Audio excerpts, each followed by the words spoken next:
विद्यार्थी मित्रांनो, मी प्रोफेसर सुलतान इनामदार आपल्या सर्वांचं स्वागत करतो आजच्या या प्रेझेंटेशनमध्ये, ज्याचं नाव आहे कंपॅरेटिव्ह गव्हर्नमेंट अँड पॉलिटिक्स, ज्यामध्ये आपण BPSC 133 हा सब्जेक्ट कोड बघतोय आणि त्यातला पर्टिक्युलरली जो टॉपिक आपण आज टार्गेट करणार आहोत तो म्हणजे स्टेट इन कंटेम्पररी पर्स्पेक्टिव्स. तर या विषयावरती आपण एकंदरीत चर्चा आज करणार आहोत. याच्या मागे देखील आपण याच विषयावरती चर्चा केलेली आहे. थोड्या वेगळ्या अनुषंगाने आपण पाहिलं होतं आणि आज थोडंसं पुढचा जो भाग असेल तो आपण पाहणार आहोत. तर हे जे समकालीन परिप्रेक्ष्य असतं, पर्टिक्युलरली जर सांगायचं झालं तर राज्य आणि त्या राज्याकडे पाहण्याचा जो दृष्टिकोन असतो त्याच्यावरती आपण आज भाष्य करणार आहोत. आणि विकसित आणि विकसनशील देशांमधले जे व्यवस्था असतात त्या व्यवस्था कशा प्रकारे चालतात, कशा प्रकारे त्याचं इम्प्लिमेंटेशन केलं जातं, याच्यावरती आपण आज थोडंसं विचारमंथन करणार आहोत.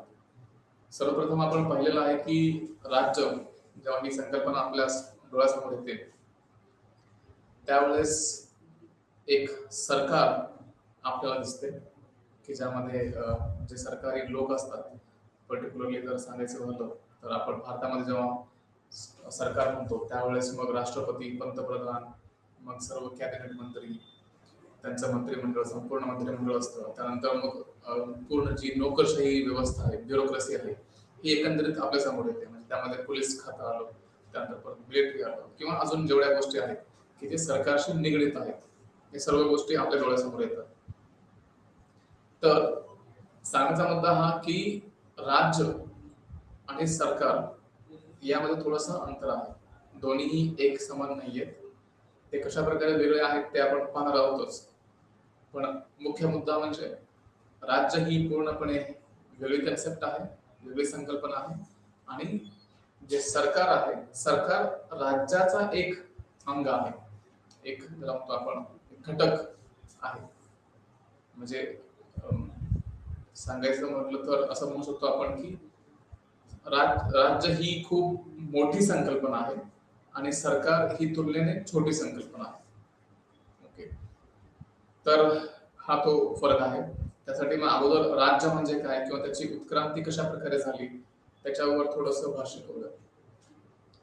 जेव्हा आपण राज्याबद्दल बोलतो त्यावरती वेगवेगळे लोकांनी अनेक विचार मांडले आहेत की राज्य म्हणजे हे, राज्य म्हणजे ते. म्हणजे प्रत्येकाची वेगळी विचार करण्याची त्यांचा दृष्टिकोन असतो आणि त्यानुसार राज्याची जी व्याख्या असते प्रत्येक जण आपल्या परीने करत असतो. आणि तरी देखील ते आपल्या जागी योग्य असतात. असं नाही की फक्त एका व्यक्तीची व्याख्या योग्य आहे आणि बाकी लोकांची योग्य नाही, असं अजिबात नाही. तर अनेक लोकांनी जे दिलेलं आहे त्यातले प्रत्येकाची जी व्याख्या आहे कुठे ना कुठे आपल्याला असं दिसतं की सरकारमध्ये किंवा जेव्हा राज्याबद्दल बोलतो आपण तर राज्याची जी संकल्पना आहे ती त्यांच्या दृष्टिकोनातून ते मांडत असतात. त्यामुळे आपण त्यांना पूर्णपणे चुकीचं ठरवू शकत नाही, ते त्यांच्या जागी योग्य असतात. तर इथे राज्याची जेव्हा संकल्पना येते त्यावेळेस राज्य म्हणजे एक अशी संकल्पना आहे की ज्यामध्ये सर्व काही मोस्ट ऑफ द थिंग्स ज्याला म्हणतो आपण ते केंद्रीकृत असतात, म्हणजे सेंट्रलाइज्ड असतात.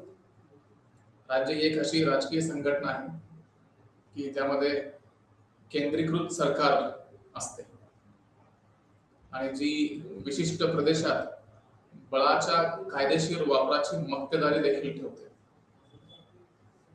ते बळ जे असतं, जे पॉवर असते, ती पॉवर जी असते त्या पॉवर वरती मक्तेदारी ठेवण्याचं कार्य इथे सरकार मार्फत केलं जातं, राजकीय संघटनेमार्फत केलं जातं.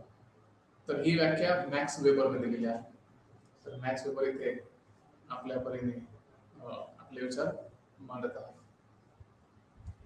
तर ही कोणती संघटना आहे? ही एक राजकीय संघटना आहे की ज्यामध्ये काही विशिष्ट असे अधिकार आहेत आणि त्या अधिकारांचा त्याला म्हणतो आपण की वापर ही सरकार नावाची यंत्रणा करत असते आणि त्या अधिकारांच्या जोरावरती, त्या अधिकारांच्या बळावरती सरकार संपूर्ण देशाला नियंत्रित करत असते. आता त्यामध्ये एक प्रश्न असा येतो की ही जी राज्य नावाची संकल्पना आहे ही कशा प्रकारे उदयास आली. याच्यामध्ये अनेक विचार मांडले गेलेले आहेत आणि त्यातला एक प्रमुख विचार जो मांडला गेला की त्याला आपण म्हणतो सोशल कॉन्ट्रॅक्ट थेअरी, सामाजिक करार सिद्धांत. हा जो सामाजिक करार सिद्धांत असतो हा खूप महत्वाचा इथे ठरतो, कारण समाजामध्ये सर्वप्रथम जर कोणी येत असेल तर लोक येतात. लोक सर्वप्रथम येतात आणि त्याच्यानंतर बाकीच्या गोष्टी असतात.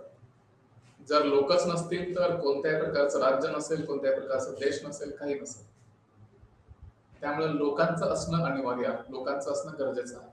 आणि जेव्हा लोक असतात त्यावेळेस खऱ्या अर्थाने आपण म्हणू शकतो की सरकारची उभारणी आपण करू शकतो. त्यामुळे प्रामुख्याने इथे आपण असं म्हणतो की जेव्हा आपण राज्याच्या उत्क्रांतीबद्दल विचार करायला लागतो त्यावेळेस सामाजिक करार सिद्धांत समजल्याशिवाय आपण पुढे जाऊ शकत नाही. आणि तो करार म्हणजे काय आपण थोडक्यात पाहूया. त्यामध्ये प्रामुख्याने 3 विचारवंतांनी आपले मत मांडलेले आहे. पहिलं म्हणजे जॉन लॉक, दुसरा आहे थॉमस हॉब्स आणि तिसरा आहे जीन जॅक रुसो. हॉब्स, लॉक, रुसो या 3 विचारवंतांनी आपापले विचार मांडलेले आहेत की सरकार किंवा एक राज्य कशा प्रकारे उदयास आलं त्याच्याबद्दल. आणि त्यासाठी त्यांनी आधार घेतला सामाजिक करार सिद्धांताचा. त्यांनी प्रत्येकाने आपापले विचार वेगळ्या पद्धतीने मांडलेले आहेत, पण तिघांचा जो त्याला म्हणू आपण कॉमन पॉइंट जो आहे, जे समान दोरी असते किंवा जिथे समान धागा जो जोडला जातो तो म्हणजे सामाजिक करार सिद्धांत. म्हणजे हा भलेही किंवा असं म्हणू आपण की जरी हे तिन्ही विचारवंत आपले विचार वेगवेगळ्या पद्धतीने मांडत असले तरी त्यांचं एका वाक्यावरती एक मत आहे, एका गोष्टीवरती एक मत आहे. आणि ते म्हणजे असं की सामाजिक करार सिद्धांत झालेला आहे किंवा सामाजिक जो करार आहे तो झालेला आहे. ते कशा प्रकारे, तर जसं हॉब्सचं म्हणणं आहे, हॉब्स असं म्हणत असतो की ज्या वेळेस सरकार नावाची यंत्रणा अस्तित्वात नव्हती, ज्याला आपण निसर्गावस्था असं म्हणतो, स्टेट ऑफ नेचर, तर या निसर्गावस्थेमध्ये सरकार नव्हती आणि ते सरकार नसल्यामुळे अनेक लोक एकमेकांच्या विरुद्ध गेले. त्या अगोदर जेव्हा कमी लोकसंख्या होती त्यावेळेस काही प्रॉब्लेम नव्हता किंवा काही समस्या नव्हती, परंतु जेव्हा लोकसंख्या जसजशी वाढत गेली तसतशी लोकांमधले जे भेदभाव आहेत ते वाढत गेले, लोकांमधले जे विचार आहेत ते वाढत गेले, एकमेकांच्या बद्दल द्वेष देखील वाढत गेला. आणि त्यामुळे मग हॉब्स म्हणतो की या लोकांच्या चुकीच्या वागणुकीमुळे किंवा लोक जे चुकीचं वर्तन करत होते त्यामुळे मग लोकांना अशी एक जाणीव झाली की जर अशा प्रकारे आपण राहिलो तर कदाचित आपण योग्य तऱ्हेने कार्य करू शकणार नाही. त्यामुळे मग त्यांनी एक विचार पुढे आणला आणि तो विचार म्हणजे अशा प्रकारचा होता की आपण सर्वांनी एकत्र यायचं, म्हणजे सर्व लोकांनी एकत्र यायचं आणि सर्व लोक एकत्र येऊन त्यांनी एक करार केला की ज्यामध्ये सर्व लोकांनी हे मान्य केलं की आपण आपली स्वतःची सुरक्षा करण्यासाठी कोणाची तरी नेमणूक करणं गरजेचं आहे की जे आपल्या सर्वांचं संरक्षण करू शकतील आणि समाजामध्ये जे काही चुकीच्या गोष्टी घडत आहेत त्यांना आळा घालू शकतील. आणि त्यासाठीच मग एकंदरीत असं दिसतं की लोक एकत्र आल्यानंतर त्यांनी असा विचार पुढे आणला की आपण एका अर्थाने एक सरकारची स्थापना करू की जे सरकार आपल्या सर्वांच्यावरती नियंत्रण ठेवेल. म्हणजे इथे लोकांना अशी गरज भासली, जेव्हा लोक सरकार नव्हती त्यावेळेस, जेव्हा आपलं जीवन व्यतीत करत होते, त्यावेळेस लोकांना अशी जाणीव झाली की आपण सरकारशिवाय जगणं अवघड आहे. कोणीतरी मध्यस्थ असणं गरजेचं आहे की जे लोकांवरती नियंत्रण ठेवू शकेल. आणि त्यामुळे मग असं पाहायला मिळालं की जेव्हा जेव्हा आपण सरकारकडे बघतो त्यावेळेस एक विचार असा पण असतो की सरकारची स्थापना लोकांना नियंत्रित करण्यासाठी किंवा ज्याला म्हणतो आपण रेग्युलेशन, कंट्रोल करण्यासाठी केली गेलेली आहे. आणि मग यातून आपल्याला स्पष्ट दिसतं की अशा प्रकारे लोक जेव्हा एकमेकांच्या विरुद्ध होते किंवा एकमेकांच्या विरुद्ध आपले मत मांडत होते, विचार मांडत होते, त्यावेळेस त्यांना जाणवलं की आपण अशा प्रकारे जास्त काळ राहू शकत नाही आणि आपल्याला एका मध्यस्थाची गरज आहे की जे लोकांचे जे भांडण असतील, जे तंटे असतील ते सोडवू शकेल, त्याचं निरसन करू शकते. आणि त्यासाठी मग असं पाहायला मिळतं एकंदरीत की इथे एका अर्थाने त्यांनी सरकारची स्थापना केली. आणि सरकारची स्थापना कशा प्रकारे केली गेली, तर सर्व लोक एकत्र आले आणि सर्व लोक एकत्र येऊन त्यांनी आपले विचार ठेवले आणि त्या विचारामधून मग सरकारची स्थापना केली गेली. आणि याच्यामध्ये एक कॉमन जी गोष्ट दिसते ती म्हणजे सर्व लोक एकत्र आले, हे महत्वाचं आहे. आणि एकत्र येऊन त्यांनी एक करार केला, एकमेकांशीच केला, कोणाशी दुसऱ्याशी केलेला नाहीये. तर जे लोक होते, जो समाज होता, तो समाज एकत्रित आला, त्यांनी एक करार केला एकमेकांसोबत की ज्यामध्ये त्यांनी सरकारची स्थापना केली किंवा निर्मिती केली.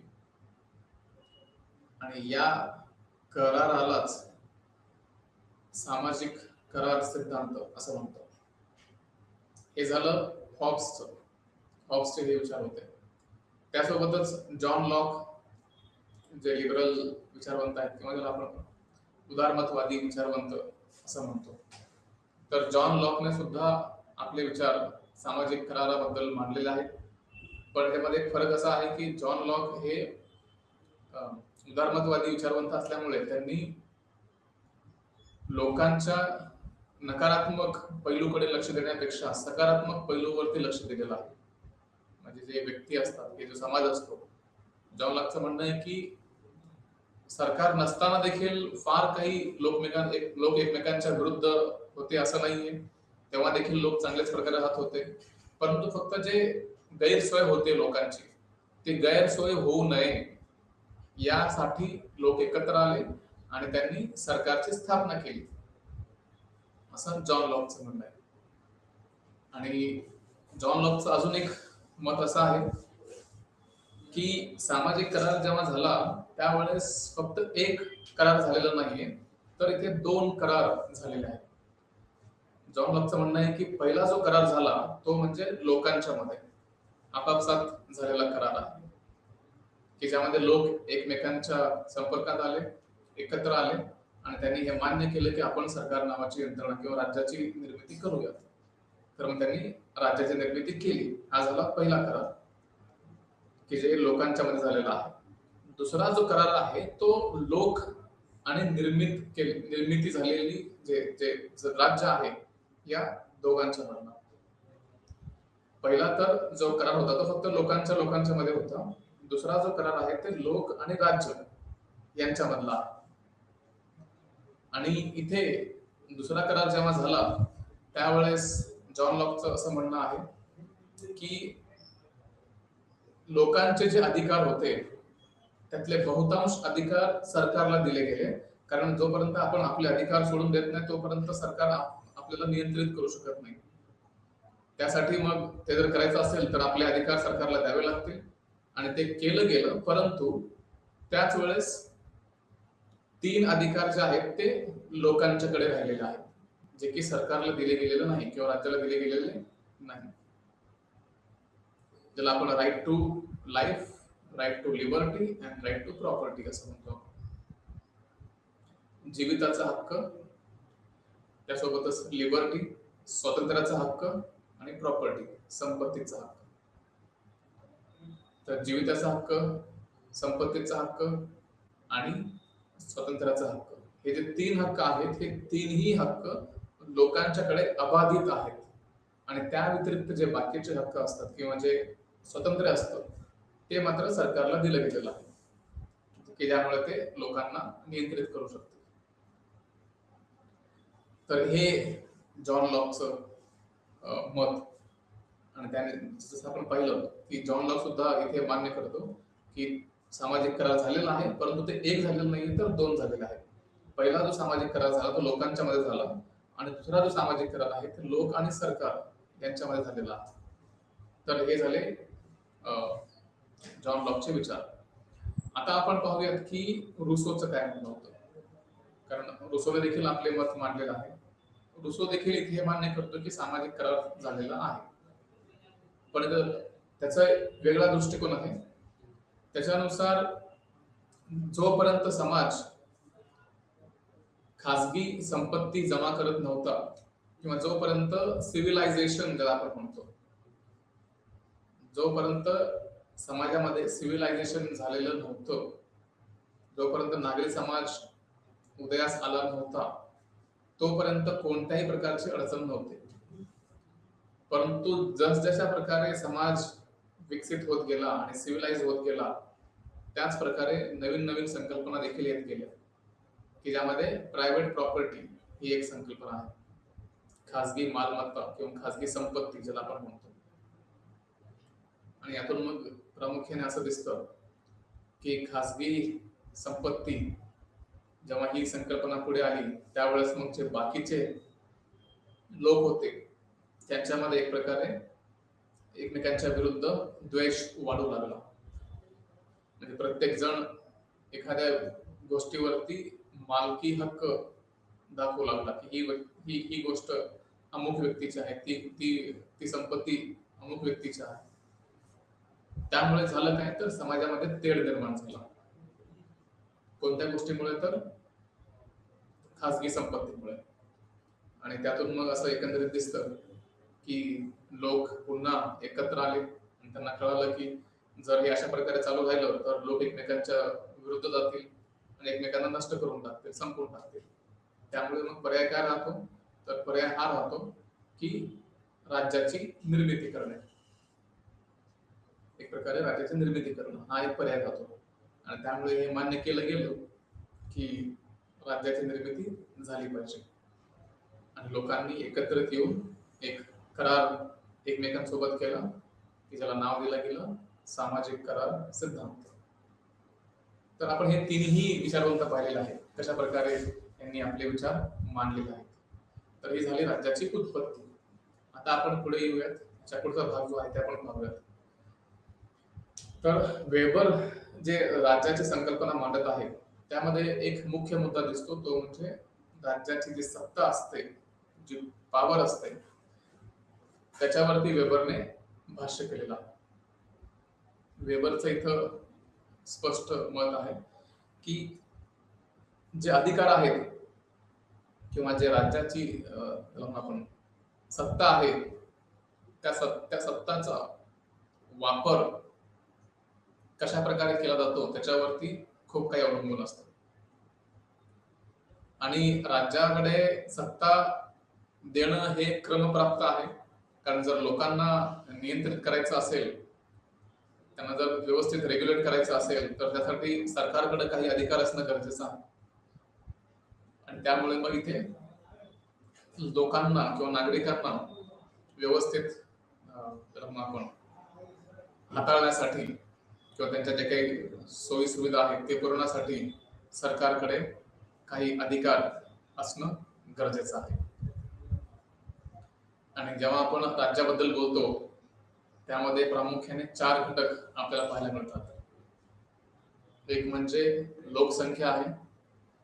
लोकसंख्या आपण हे सुरुवातीलाच पाहिलेलं आहे की जोपर्यंत लोकसंख्या नसते तोपर्यंत पुढचा भाग येत नाही.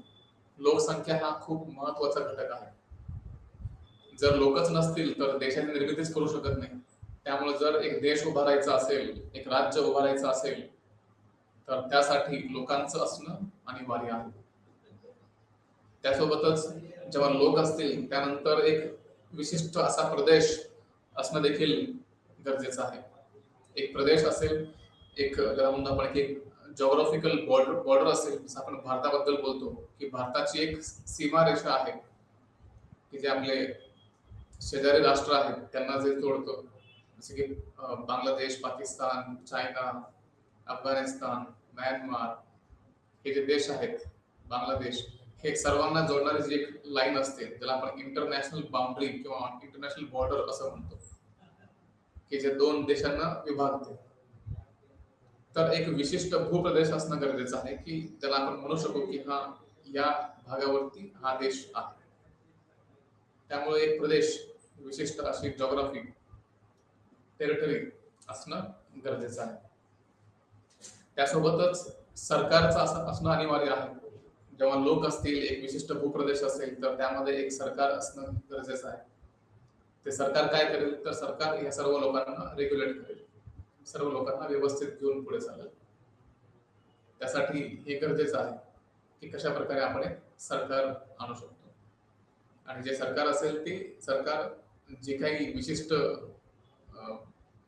भूप्रदेश आहे त्या विशिष्ट भूप्रदेशावरती सरकारचं नियंत्रण राहील आणि या प्रकारे तो देश चालतो. आणि सरकार नंतर चौथा जो घटक आहे तो म्हणजे सार्वभौमत्व. फोर्थ एलिमेंट ज्याला म्हणतो आपण, लास्ट घटक, तो म्हणजे सार्वभौमत्व. यामधून काय होतं, तर सरकार जे काही निर्णय घेत आहे त्या निर्णयांना कोणीही आव्हान करू शकत नाही. पर्टिक्युलरली ते देश जे बाहेरचे आहेत किंवा अन्य राष्ट्र आहेत. एखादा जर, आता आपण एक्झाम्पल घेऊया भारताचं, जर भारत हा देश आहे तर यामध्ये जे काही निर्णय घ्यायचे असतील ते भारताचे लोक ठरवतील आणि भारतातील सरकार ठरवेल. त्यामुळे जेव्हा जेव्हा सरकार एखादा निर्णय घेते त्यावेळेस त्याला सार्वभौमत्व देणं गरजेचं आहे. त्याला म्हणतो आपण की बाकी जे परकीय राष्ट्र आहेत, शेजारी किंवा अन्य राष्ट्र आहेत, यांचा कोणत्याही प्रकारचा हस्तक्षेप आपण राज्यामध्ये किंवा भारतामध्ये खपवून घेऊ शकत नाही, त्याला समाविष्ट करून घेऊ शकत नाही. तर ही गोष्ट एकदम महत्वाची ठरते आणि त्यामुळे इथे सार्वभौमत्व या संकल्पनेला महत्व प्राप्त होतं की त्यामध्ये जे सरकार असेल त्या सरकारकडे सार्वभौमत्वता असेल, त्या सरकारकडे सॉव्हरेनिटी असेल, पूर्ण लीगल अधिकार असतील. आणि एकंदरीत मग असं दिसतं की हे जर चार घटक असतील, लोकसंख्या, प्रदेश, सरकार आणि सार्वभौमत्व, तर मग एक राज्य उभा राहू शकतो. आणि जेव्हा आपण देशाबद्दल बोलतो किंवा राज्याबद्दल बोलतो तर राज्य ही राजकीय संकल्पना आहे आणि देश जेव्हा हा शब्द वापरतो तर देश हा एक भौगोलिक संकल्पना आहे की ज्यामध्ये जेव्हा आपण देश म्हणतो त्यावेळेस एक भारताचा नकाशा आपल्या समोर येतो, भूप्रदेश आपल्याला दिसतो. परंतु जेव्हा आपण राज्य म्हणतो त्यावेळेस ती एक राजकीय संकल्पना म्हणून पुढे येते. फक्त भूप्रदेश दिसत नाही तर तिथले लोक दिसतात, तिथले सरकार दिसते, तिथले अनेक घटक दिसतात आणि त्यामुळे राज्य ही संकल्पना महत्वाची आहे. त्यासोबतच राष्ट्र ही पुढची एक संकल्पना आहे. त्याचा अर्थ काही सामाजिक किंवा आपण काही कॉमन जे आयडेंटिटी असते त्याने एकत्र बांधले गेलेले असतात.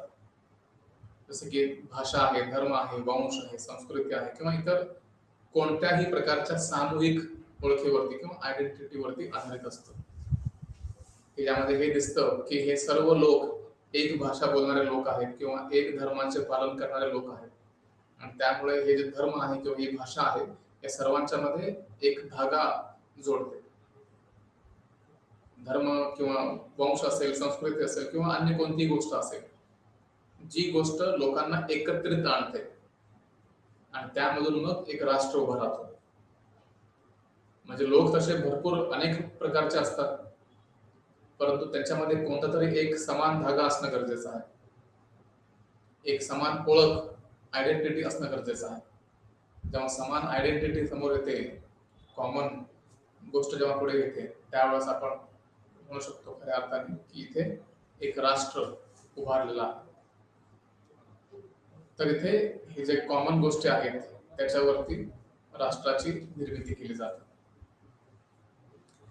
यामध्ये राष्ट्राला सामूहिक एकत्वाची भावना असणं गरजेचं आहे. जेव्हा आपण राष्ट्राबद्दल बोलतो तर त्यावेळेस राष्ट्रामध्ये एक सामूहिक एकत्वाची भावना असणं गरजेचं आहे. युनिटी असणं गरजेचं आहे. जेव्हा ती युनिटी असते त्यावेळेस आपण खऱ्या अर्थाने म्हणू शकतो की हा एक राष्ट्र आहे. फक्त राज्य उभारून चालत नाही किंवा फक्त देश उभारून चालत नाही, तर त्यामध्ये एक आत्मा देखील असणं गरजेचं आहे की जो सर्वांना एकत्रित आणू शकतो. असा एक समान धागा असला पाहिजे की जो सर्वांना एकत्रित त्या धाग्यामध्ये बांधू शकतो. आणि म्हणून इथे राष्ट्र ही संकल्पना महत्वाची ठरते. तर इथे काय दिसते, तर ह्या एकतेच्या अनुपस्थितीत जर एकता नसेल, लोकांमध्ये जर युनिटी नसेल, तर अशा वेळेस राज्य तर अस्तित्वात येऊ शकतो परंतु राष्ट्र नाही. कारण राज्य अस्तित्वात आणण्यासाठी कोणत्या गोष्टी गरजेच्या आहेत? लोक, भूप्रदेश, सरकार आणि सार्वभौमत्व. हे चारही गोष्टी आणणं शक्य आहे. परंतु जर त्यांच्यामध्ये म्हणजे लोकांच्या मध्ये जर युनिटीच नसेल, लोकांच्या मध्ये जर एकता नसेल, तर त्याला आपण राष्ट्र म्हणू शकत नाही. तो एक देश म्हणून पुढे येईल, तो एक राज्य म्हणून पुढे येईल, परंतु एक राष्ट्र म्हणून मात्र पुढे येऊ शकत नाही. आणि त्यामुळे गरजेचं जे आहे ते म्हणजे लोकांच्या मध्ये एक समान धागा असणं गरजेचं आहे, कॉमन गोष्ट असणं गरजेचं आहे. तर राष्ट्र राज्य ही जी संकल्पना आहे ही निर्माण करणं गरजेचं आहे. तर जेव्हा ही राष्ट्रीय ओळख असते, जे धर्माच्या आधारावरती असेल, भाषेच्या आधारावरती असेल किंवा संस्कृतीच्या आधारावरती असेल, कोणती असू दे, पण एक राष्ट्रीय ओळख असणं गरजेचं आहे की जे एकमेकांना बांधू शकेल, एकमेकांना एकत्रित आणू शकेल. तर जेव्हा ही राष्ट्रीय ओळख राज्याशी जोडली जाते तेव्हा तिथे राष्ट्र राज्य निर्माण होतो. राष्ट्र राज्य जे आहे हे तेव्हाच निर्माण होऊ शकतं ज्यावेळेस राष्ट्रीय ओळखीला एक राज्याशी जोडलं जातं. त्यामुळे असं म्हटलं जातं की आत्ताचे जे आधुनिक राष्ट्र आहेत ते नेशन स्टेट आहेत, ज्याला आपण राष्ट्र राज्य असं म्हणतो. आणि नेशन स्टेटला महत्व आहे कारण हीच संकल्पना असते जी एका बाजूला राज्याचे जे विविध अंग आहेत त्यांना देखील महत्व देणं गरजेचं आहे आणि त्यासोबतच जे अन्य गोष्टी आहेत त्यांना देखील महत्व देणं गरजेचं आहे. म्हणजेच जे राज्याला एकत्रित आणू शकतात अशा गोष्टीला देखील महत्व असणं अनिवार्य आहे. तर हे राष्ट्र राज्य तेव्हाच शक्य आहे जेव्हा राज्यातील सर्व लोक एकत्रितपणे एका समान राष्ट्रीय अस्मितेने जोडले जातात. आणि आता आपण यासाठी पाहिलं की जर लोकांना एकत्र आणायचं असेल तर काही समान गोष्टी, समान घटक असतात जे पूर्ण करणं गरजेचं आहे.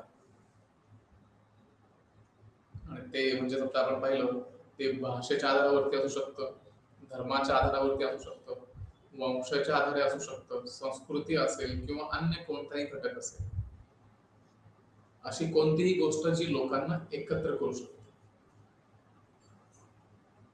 आणि या एकत्रितपणे एका समान राष्ट्रीय अस्मितेने जेव्हा लोक बांधले जातात तेव्हा त्याला आपण राष्ट्र राज्य असं म्हणतो. हे इथं पाहण्याचं पाहणं गरजेचं आहे.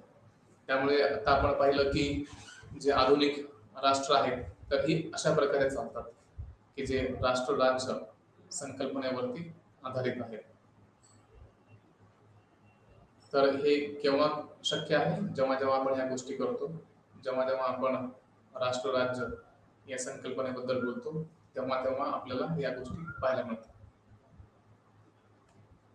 तर इथे राष्ट्रीय अस्मिता ही महत्वाची गोष्ट आहे जेव्हा आपण राज्याबद्दल बोलतो त्यावेळेस 4 घटक आहेत जे आपण पाहिलेलं आहे: लोकसंख्या, भूप्रदेश, त्यासोबतच सरकार आणि सार्वभौमत्व. हे 4 घटक आहेत की जे राज्याची निर्मिती करतात. त्यासोबतच काही घटक असे असतात की जे लोकांना एकत्रित आणतात. ते कोणताही घटक असू देत, जिथे लोक एकत्र येतात तिथे राष्ट्र उभा राहतो. तर असं म्हणूया आपण की राष्ट्र एक भावनिक संकल्पना देखील आहे. राजकीय आहे, सांस्कृतिक तर आहेच, त्यासोबतच एक भावनिक संकल्पना देखील आहे की जिथे लोक एकमेकांच्या भावनेशी जोडले गेलेले असतात, की ज्यामध्ये लोक एकमेकांचा सन्मान करतात आणि ही भावना त्यांच्यामध्ये असते की माझ्यासोबत राहणारे जे लोक आहेत ते सर्व माझ्यासारखेच आहेत आणि त्यांना देखील समान वागणूक देणं गरजेचं आहे. आणि त्यामधून मग एक, ज्याला म्हणतो आपण, ऐक्य निर्माण करणं शक्य होतं, युनिटी आणणं शक्य होतं. आता ह्याच्या पुढचा जो भाग आहे तो म्हणजे दृष्टिकोन आपण पाहणार आहोत की राज्याचा उदारमतवादी दृष्टिकोन कशा प्रकारचा असतो किंवा अजून मार्क्सवादी दृष्टिकोन जो आहे तो कशा प्रकारचा असतो. तर हे एकंदरीत आपण सर्व दृष्टिकोन पाहणार आहोत. आणि जेव्हा जेव्हा उदारमतवादी दृष्टिकोनाबद्दल बोलतो आपण, हे दृष्टिकोन म्हणजे दुसरं काही नसून जे लिबरलिझमची जी आयडिओलॉजी आहे त्याच्यामधून पुढे आलेला हा एक दृष्टिकोन आहे.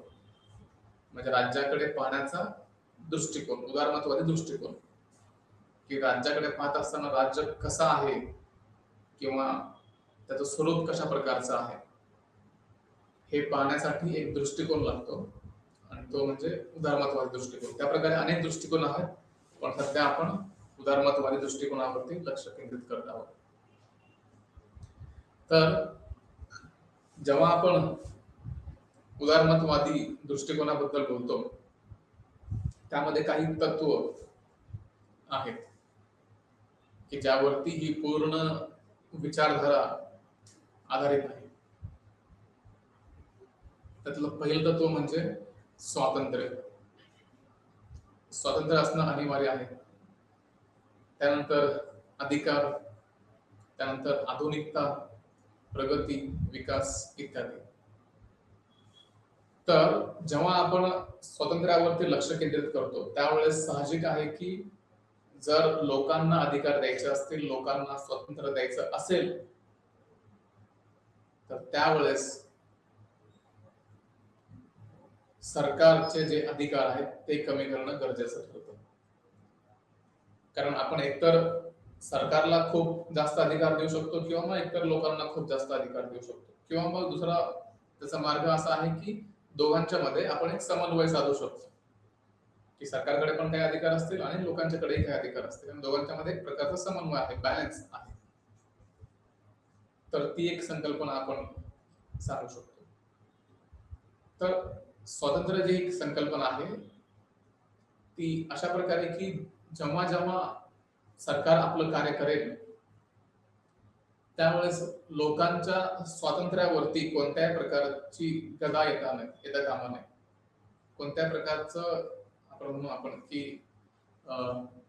अशी परिस्थिती येऊ नये की ज्यामध्ये लोक एकमेकांच्या विरुद्ध जातील किंवा मग सरकार हे लोकांच्या विरुद्ध कार्य करेल. लोक जर एखाद्या गोष्टीचं स्वातंत्र्य घेत असतील किंवा उपभोगत असतील, काही अधिकार लोकांकडे असतात, त्याचा जर वापर करत असतील तर राज्याने त्या अधिकारांच्या मध्ये हस्तक्षेप करणं अपेक्षित नाही.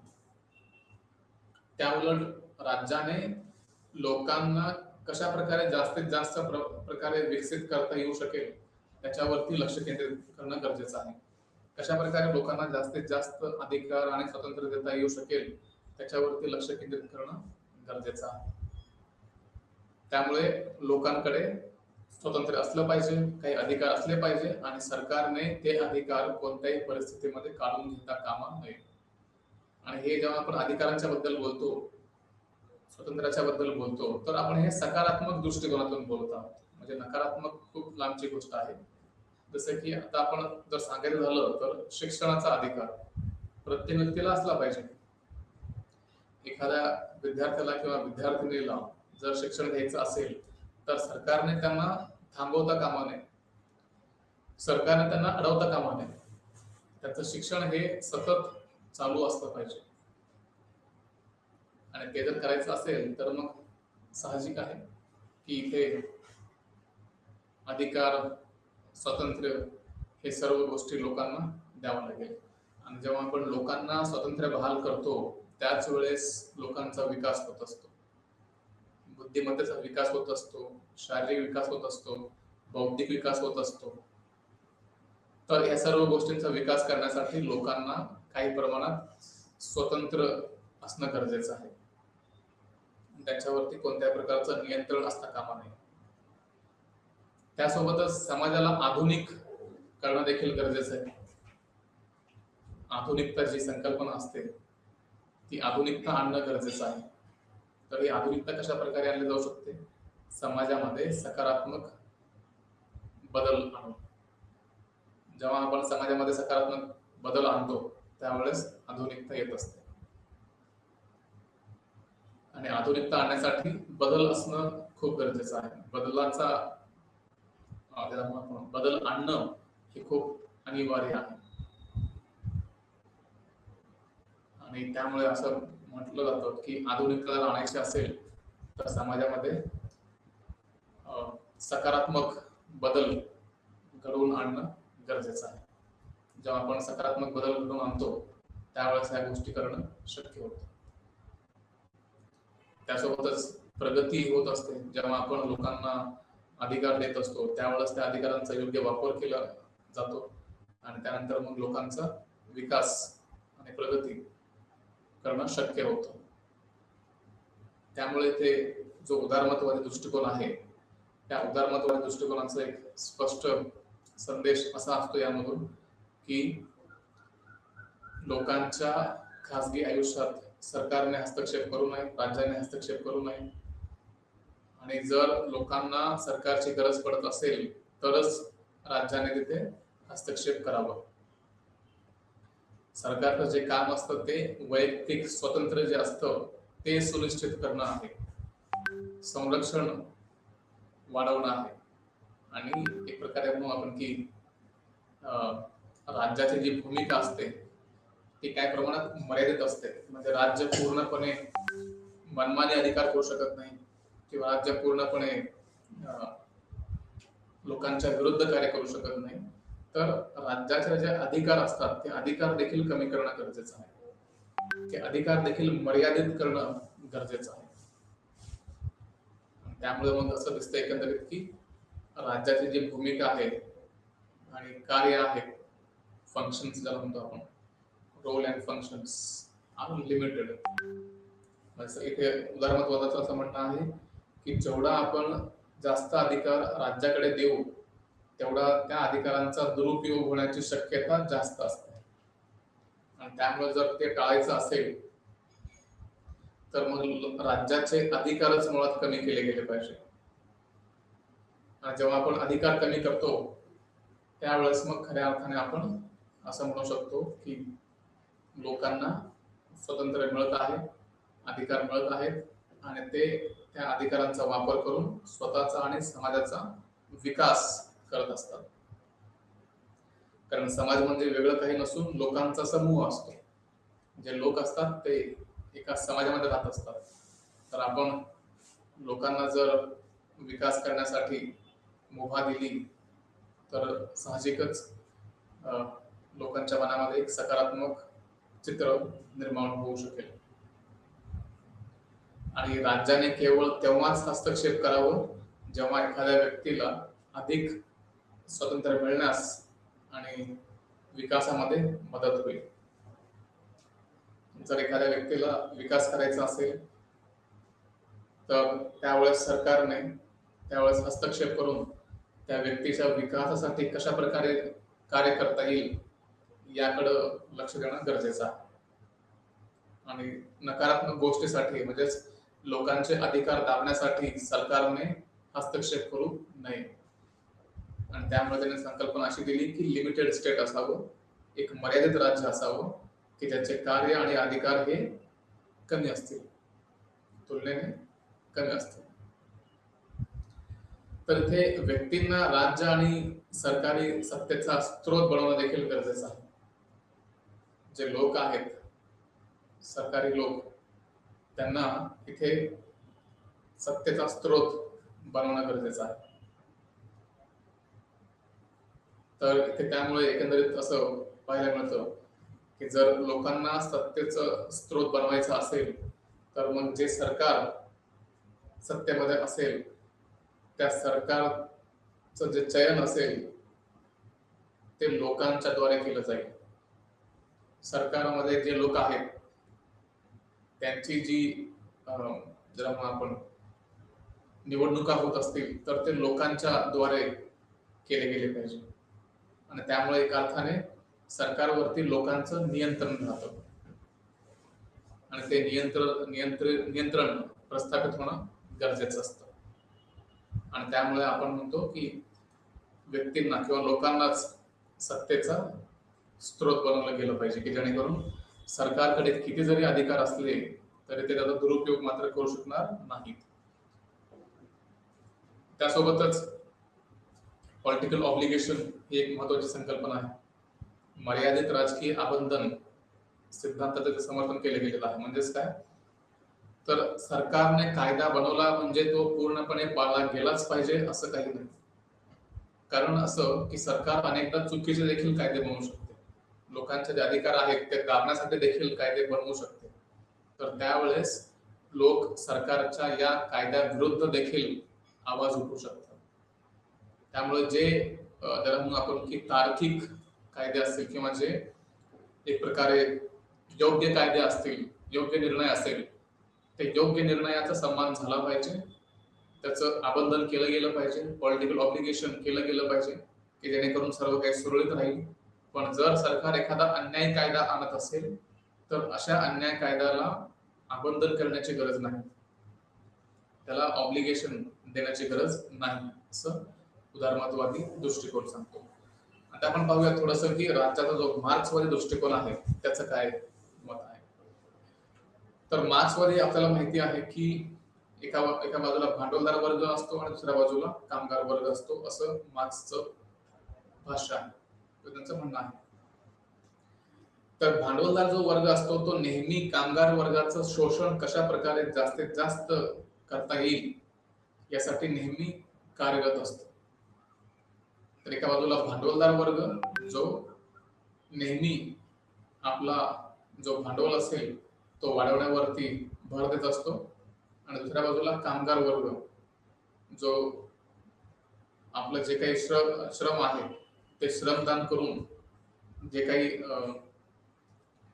पैसे मिळवता येतील त्यासाठी प्रयत्न करत राहणे किंवा जे काही गरजेच्या गोष्टी असतील त्यासाठी श्रम करत राहणं हे त्यांचं कार्य इथे असल्याचं पाहायला मिळतं. आणि नेहमी या दोन्ही वर्गांमध्ये एक प्रकारचा संघर्ष राहिलेला आहे.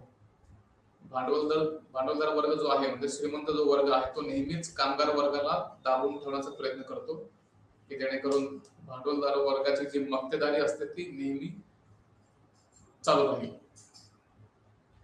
आणि इथे खासगी संपत्तीचा जो उगम आहे हे उगम होताच दोन वर्ग दिसू लागतात. एक म्हणजे संपत्तीचा मालक आणि दुसरा म्हणजे संपत्ती नसलेला वर्ग. एका बाजूला श्रीमंत वर्ग, दुसऱ्या बाजूला गरीब वर्ग. तर त्यामुळे हे देखील पाहणं आवश्यक आहे आणि त्याच्यातील संघर्ष ठळकपणे इथे जाणवतो जेव्हा या दोघांच्या मध्ये अंतर केला जातो आणि जे संपत्ती धारक आहेत किंवा जे संपत्तीचे मालक आहेत ते इतर वर्गांना नेहमी नियंत्रित करण्याचा प्रयत्न करतात.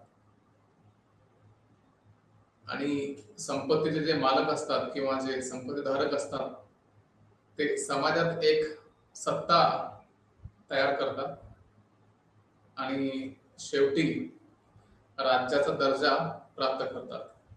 आणि त्यामुळे कार्ल मार्क्स असं म्हणणं आहे किंवा मार्क्सवादी विचारसरणीचं असं म्हणणं आहे की जे सरकारमधले लोक आहेत हे सरकारमधले लोक दुसरे तिसरे काही नसून हे भांडवलदार वर्गाचे एजंट आहेत. पॉलिटिकल एक्झिक्युटिव्ह ज्याला म्हणतो आपण. तर कार्ल मार्क्सचं असं म्हणणं आहे किंवा एकंदरीत मार्क्सवादी दृष्टिकोनाचं असं म्हणणं आहे की राज्य तर एका बाजूला आहे, पण त्या राज्यामध्ये कार्य करणारे जे लोक आहेत ते लोक हे भांडवलदार वर्गाचे एजंट असतात आणि त्यामधून अधिशेष मूल्याचा सिद्धांत जो आहे तो देखील मानला गेलेला आहे. हा अधिशेष मूल्याचा सिद्धांत जो आहे याचा अर्थ असा होतो की याच्यामधून जास्तीत जास्त जो भांडवलदार वर्ग आहे तो कशा प्रकारे जास्त नफा मिळवता येऊ शकेल त्याच्यावरती लक्ष केंद्रित करतो आणि जो कामगार वर्ग आहे तो नेहमी श्रमाचं दान करत असतो, श्रम करत असतो आणि त्यामधून त्याला फारसा काही मोबदला मिळत नाही. तर याच्यामध्ये खरं जे योगदान असतं, खरं जे कॉन्ट्रीब्युशन असतं, खरं जे काम केलेलं असतं ते कामगार वर्गाने केलेलं असतं, परंतु त्याचा मोबदला त्या कामगाराला न मिळता त्या भांडवलदार वर्गाला मिळतो. हे इथं महत्वाचं आहे आणि त्यासाठीच आपण अधिशेष मूल्याचा सिद्धांत पाहतो. तर एकंदरीत कार्ल मार्क्सचा किंवा मार्क्सवादी विचारसरणीचा हा पूर्ण आपण विचार पाहिला. राज्याबद्दल कोणत्या प्रकारचे विचार असतात ते. आता विकास आणि राज्य या दोघांमध्ये काही संबंध आहे का त्याच्यावरती आपण थोडंसं बघूया. राज्य हे सार्वभौम सत्ता असलेलं कायदेशीर किंवा वैधानिक सरकार आहे. हे जेन बॉयडेन यांनी मांडलेला विचार आहे. तिथे राज्य हे सार्वभौम सत्ता असलेलं एक वैधानिक सरकार असतं की ज्यामध्ये सरकारकडे पूर्ण अधिकार असतात, सरकारकडे पूर्ण सत्ता असते आणि त्या सत्तेच्या जोरावरती इथे सर्व काही सुरळीत चालत असतं. तर विकास हा जो शब्द आहे, जेव्हा जेव्हा आपण विकास शब्द वापरतो त्यावेळेस एकंदरीत असं पाहायला मिळतं की यातून आर्थिक वाढ कशा प्रकारे केलं जाऊ शकतं त्याच्यावरती जास्त लक्ष केंद्रित केलं जातं. तर विकास आर्थिक दृष्टीने अधिक समजला जातो, परंतु राजकीय आणि प्रशासनाच्या दृष्टीने कमी समजला जातो.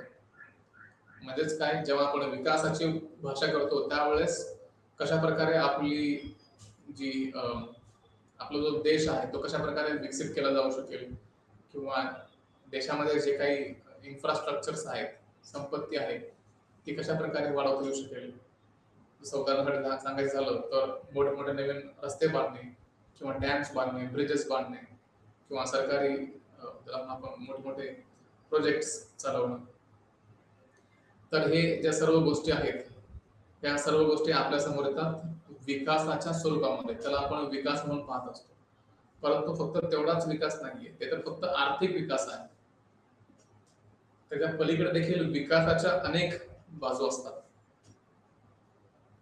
तर इथे फक्त आर्थिक वाढ म्हणजे विकास असं नाही, तर विकास न्याय, स्वातंत्र्य, समानता, अभिव्यक्ती स्वातंत्र्य, सामाजिक गतिशीलता इत्यादींना चालना देण्यावरती भर देतो. ह्या ज्या काही गोष्टी असतात या सर्व गोष्टींना चालना देण्यासाठी म्हणजे न्यायाची गरज पडते, स्वातंत्र्याची गरज पडते, समानतेची गरज पडते, अभिव्यक्ती स्वातंत्र्य असणं गरजेचं आहे. या सर्व गोष्टींचा विकास देखील होणं गरजेचं आहे. फक्त आर्थिक विकास करून चालत नाही, त्यासोबतच या गोष्टींचा विकास देखील होणं गरजेचं आहे. इथे काही विशिष्ट मापदंड आहेत की ज्यावर देश विकासाच्या बाबतीत विभागले गेलेले असतात. त्याचा निकष प्रत्येकाचा वेगळा असतो. आता जर विकास पाहायचा असेल तर त्यासाठी एक निकष वापरला जाऊ शकतो, म्हणजे तो त्या देशाचा जीडीपी किती आहे, ज्याला आपण ग्रॉस डोमेस्टिक प्रोडक्ट असं म्हणतो. त्यासोबतच त्याचं दरडोई उत्पन्न किती आहे ते देखील पाहणं गरजेचं आहे. त्यासोबतच औद्योगिकरणाचा स्तर कोणत्या प्रमाणात आहे, औद्योगिकरण झालेलं आहे किंवा नाही ते देखील महत्वाचं आहे. त्यासोबतच जे पायाभूत सुविधा आहेत जसं की अन्न, वस्त्र, निवारा, पाणी या सर्व ज्या गोष्टी असतात, जे बेसिक मूलभूत गरजा असतात, या मूलभूत गरजांची पूर्तता केली जात आहे किंवा नाही, म्हणजे पायाभूत सुविधा लोकांपर्यंत पोहोचतायत की नाही, ते असणं गरजेचं आहे. आणि लोकांचं एकंदरीत जीवनमान कशा प्रकारचं आहे हे सुद्धा इथे पाहावं लागतं. आणि जेव्हा आपण ह्या गोष्टी करतो तेव्हा मग आपल्याला कळतं की तो देश विकसित देश आहे किंवा अविकसित देश आहे. आता त्याच्यामध्येच आपण पाहूयात की विकसित देशांमधील राज्याचं स्वरूप कशा प्रकारचं असतं आणि विकसनशील देशांमधलं कशा प्रकारचं असतं. तर हे जे विकसित देश असतात, या विकसित देशांमध्ये औद्योगिकरण किंवा इंडस्ट्रियलायझेशन खूप मोठ्या प्रमाणात होत असतं. जर आपण पाश्चिमात्य देश पाहिले, युरोपियन देश जर आपण पाहिले, तर त्यामध्ये असं पाहायला मिळतं की तिथे इंडस्ट्री खूप मोठ्या प्रमाणात उभी राहिलेली आहे. तिथे जे औद्योगिकरण आहे त्याला खूप लवकर चालना मिळाली आणि चालना मिळाल्यानंतर त्याचा त्याची प्रगती आहे ती प्रगती देखील त्याच वेगाने झालेली दिसते. तर हे जे युरोपियन देश आहेत, पाश्चिमात्य देश आहेत, त्याच्यामध्ये इंडस्ट्रियलायझेशन किंवा औद्योगिकरण खूप मोठ्या प्रमाणात झाल्याचं पाहायला मिळतं. त्यासोबतच हे जे देशाचे आर्थिक क्रिया असतात, ज्याला आपण फायनान्शियल ऍक्शन्स किंवा फायनान्शियल ऍक्टिव्हिटीज असं म्हणतो, तर हे काही फायनान्शियल ऍक्टिव्हिटीज जे असतात त्यातला जो मोठा भाग असतो हा खाजगी मालकीचा असतो आणि खाजगी नियंत्रणाखालीच असतो. म्हणजे सांगण्याचा उद्देश असा की सरकार कमी प्रमाणात हस्तक्षेप करते आणि सर्व गोष्टी समाजावरती सोपवून दिले गेलेल्या असतात. म्हणजे समाजातल्या ज्या काही गोष्टी चालू आहेत हे सर्व गोष्टी सरकार न करता समाज स्वतः करेल आणि सरकार फक्त लॉ अँड ऑर्डर आणि बाकी ज्या काही गोष्टी आहेत, गरजेच्या गोष्टी आहेत, ते पाहण्याचं कार्य करेल.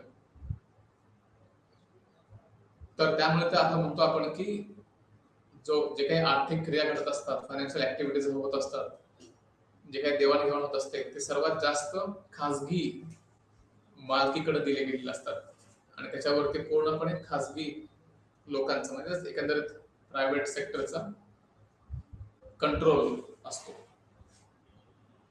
आणि ग्रामसेच्या मते राज्यात 2 घटक असतात. एक म्हणजे बळाद्वारे सत्ताधारी वर्गाचा अधिकार कायम ठेवण्यासाठी पोलीस, लष्कर आणि न्यायपालिका यासारख्या जबरदस्ती करणाऱ्या शक्ती देखील वापरू शकतो आपण. म्हणजे एखाद्याच्या विरुद्ध जर कारवाई करायची असेलच तर त्यासाठी मग पोलिसाचा वापर केला जाऊ शकतो, लष्कराचा वापर केला जाऊ शकतो, न्यायपालिकेचा वापर केला जाऊ शकतो की जेणेकरून एखाद्या व्यक्तीला विशिष्ट अशी शिक्षा देऊ शकली जाते. आणि त्यामुळे मला दिसते की सरकार उघडपणे एखाद्या व्यक्तीवरती बळाचा वापर करते, एखाद्या वर्गावरती, एखाद्या समाजावरती बळाचा वापर करते. आणि दुसरा जो घटक आहे की ज्यामध्ये राज्याचा दुसरा जो भाग येतो तो म्हणजे असा की ज्यामध्ये माध्यम, शाळा, महाविद्यालय, राजकीय पक्ष, दबाव गट इत्यादी सारख्या नागरी समाजाच्या ज्या संस्था आहेत, ज्या वर्चस्वाची साधने आहेत, त्यांचा वापर शासक वर्गाने त्याच्या नियमाचे पालन करण्यासाठी केलेला आहे. म्हणजे एक प्रकारे आपण सॉफ्ट पॉवर असं म्हणू शकतो की ज्यामध्ये कोणत्याही प्रकारचा बळ वापरण्याची गरज पडत नाही, ज्याला आपण हेजेमनी असं म्हणतो, की ज्यामध्ये एकदा का अशी व्यवस्था निर्माण केली की ज्यामध्ये शतकानुशतके एका वर्गाचं नियंत्रण समाजावरती राहील, जर ते करायचं असेल तर मग साहजिक आहे की सॉफ्ट पॉवर वापरली गेली पाहिजे. आणि ते जर करायचं असेल त्यासाठी माध्यम आहे, शाळा आहेत, महाविद्यालय आहेत, राजकीय पक्ष आहेत, दबाव गट आहेत इत्यादी या सर्व संस्थांचा वापर राज्य किंवा एखादा वर्ग आपलं वर्चस्व अबाधित ठेवण्यासाठी करत असतो. म्हणजे इथे कोणत्याही प्रकारचं बळाचा वापर केला जात नाही किंवा जोर जबरदस्ती केली जात नाही, परंतु तरी देखील एखाद्या वर्गाची जी काही वर्चस्वाची स्वप्न असतात ते पूर्ण केली जातात. आणि म्हणून इथं ग्रामशीने 2 घटकांमध्ये राज्याला विभागलेलं आहे. आणि तिसरं त्याच्यामध्ये अजून एक महत्त्वाचा मुद्दा म्हणजे असा, की विकसित देशांमध्ये लोकशाही राजकीय संस्था असतात. इथे कोणताही एक व्यक्ती समाजाला कंट्रोल करत नाही किंवा नियंत्रित करत नाही. तर सर्व संस्था ह्या लोकशाही पद्धतीने चालतात. त्यासोबतच तिथे जे सरकार असतं, ते सरकार देखील स्थिर पद्धतीने कार्य करतं. आणि हे स्थिर सरकार असल्या कारणामुळे तिथे विकास साधणं एक प्रकारे म्हणून आपण की खूप चांगल्या प्रकारे विकास इथे केला जाऊ शकतो. कारण जेव्हा जेव्हा स्थिर सरकार असते त्यावेळेस जे काही नियोजन केलेलं असतं त्या नियोजनानुसार प्रोजेक्टची अंमलबजावणी केली जाते किंवा विकास केला जाऊ शकतो. तर हे झालं विकसित देशांमधील राज्याचं स्वरूप. आता आपण पाहूयात की विकसनशील देशांमध्ये कशा प्रकारचं स्वरूप असतं. विकसनशील जे देश असतात ते कशा प्रकारे कार्य करत असतात. तर इथे देशांना हे जे देश असतात त्यांना गरिबी, आर्थिक परावलंबन म्हणजे जे कॉलनायझेशन झालेलं होतं, जे ब्रिटिश असतील किंवा डच असतील, फ्रेंच असतील यांनी ऑलमोस्ट संपूर्ण जगावर राज्य केलेलं आहे. त्यामुळे हे जे लोक होते अशा प्रकारच्या शक्तींना बळी पडलेले आहेत किंवा त्यांच्यावर त्यांचा परावलंबन राहिलेला आहे. त्यामुळे गरिबी असेल किंवा आर्थिक परावलंबन असेल, वांशिक धार्मिक संघर्ष असेल, साम्राज्यवादी शोषण झालेलं आहे त्याचं असेल, व्यापक भ्रष्टाचार जो माजला गेला होता त्याचा असेल, समाजामध्ये पसरलेली निरक्षरता आहे, राजकीय अशांतता आहे आणि असमानता या सर्व समस्यांचा सामना इथे या देशांना करावा लागलेला आहे. भ्रष्टाचार, गरिबी, धार्मिक संघर्ष, निरक्षरता, साम्राज्यवादी शोषण या सर्व समस्या ज्या काही होत्या यांचा सामना या गरीब देशांना करावा लागलेला आहे. आणि त्यामुळे हे जे काही मागासलेपणा राहिलेला होता या मागासलेपणाच्या विरुद्ध लढा देण्याचं प्रमुख काम त्यांनी केलेलं आहे. आणि त्यामुळे यांचा बराच काळ या गोष्टीमध्ये गेलेला आहे. त्यामुळे विकास वगैरे या गोष्टी त्यांच्यापर्यंत कधी पोहोचल्याच नाही किंवा त्याला अजून बराच अवधी लागणं बाकी आहे. त्यामुळे इथे यांना आपण म्हणू शकतो की हे जे देश होते यांचं शोषण झालेलं असल्यामुळे किंवा यांना गरिबीचा सामना करावा लागला असल्यामुळे विकास करण्यासाठी खूप जास्त बाधा येत असतात. परंतु नव्याने स्वतंत्र झालेले राज्य राजकीय स्थिरता राखण्यात देखील अपयशी ठरलेलं पाहायला मिळतं की ज्यामध्ये सामाजिक, आर्थिक आणि राजकीय परिवर्तनासाठी अत्यंत आवश्यक असतात. जर विकास साधायचा असेल तर राजकीय स्थिरता असणं गरजेचं आहे. परंतु इथे पाहायला मिळतं की बऱ्याचदा राजकीय स्थिरता दिसत नाही. त्या अस्थिरतेमुळे अनेकदा असं पाहायला मिळतं की जे काही सरकारचे धोरणं असतात ती सर्व धोरणाची अंमलबजावणी करण्याच्या आधीच जर सरकार कोसळत असतील तर मग अशा अवस्थेमध्ये आपण समाजाचा आणि एकंदरीत देशाचा विकास करणं कठीण जातं. आणि त्यामुळे आपण अशा प्रकारे बघू शकतो. आणि एकंदरीत हेच कारण आहेत की ज्यामुळे हे देश विकासाच्या या मार्गामध्ये अजूनही मागे असल्याचे पाहायला मिळतात. परंतु काळानुसार वेळेवरती एक प्रकारे म्हणत आपण की जसं वेळ जाईल तसं हे देश विकसित होतील आणि याचा देखील समावेश विकसित देशांच्या यादीमध्ये होऊ शकेल. तर आजच्या या प्रेझेंटेशन मध्ये आपण इथेच थांबूया. धन्यवाद.